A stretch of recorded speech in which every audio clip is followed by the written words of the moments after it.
Le chef de l'État a nommé ceux sur qui il compte, mais ce qui me fait plaisir, c'est que la majorité des anciens sont restés.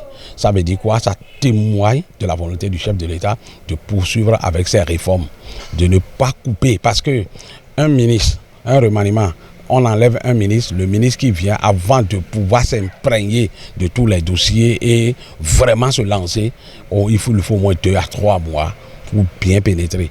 Or, il a des éléments, il a des postes clés où il a gardé les anciens qui étaient là pour la continuité dans les réformes qu'il a entamées depuis sa prise de service. Donc, vraiment, la compétence y est. Je dis bravo et félicitations aux nouveaux ministres nommés. Et bon vent à eux. Et vous savez que sur un terrain de football, le sélectionneur, c'est lui qui connaît ces éléments. C'est lui qui sait qui doit être à une place donnée pour que l'équipe réussisse. Nous avons vu l'expérience tout dernièrement en Égypte.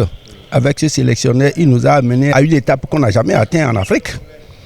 Aujourd'hui, si le chef de l'État, son Excellence Patrice Talon Guillaume, estime que certains acteurs doivent être bougés de la ligne de défense, par exemple, pour aller en attaque, c'est lui qui juge de l'opportunité, parce que c'est lui le sélectionneur qui vient amener son équipe à réussir.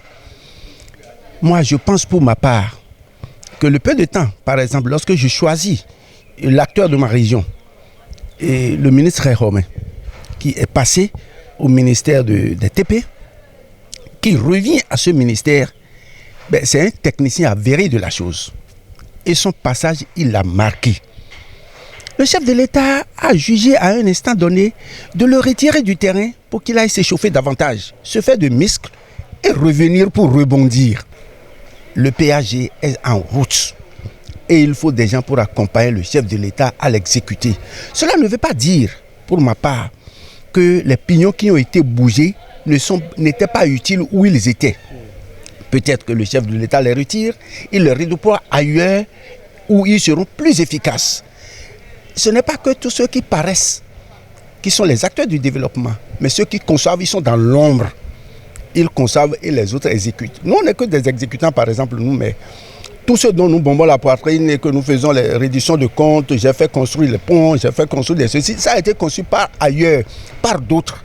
Et nous, on a exécuté et c'est nous que la population voit.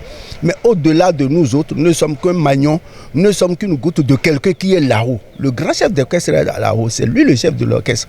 Moi, je lui dis, tout est bon. C'est comme on dit, tout ce que Dieu fait est bon.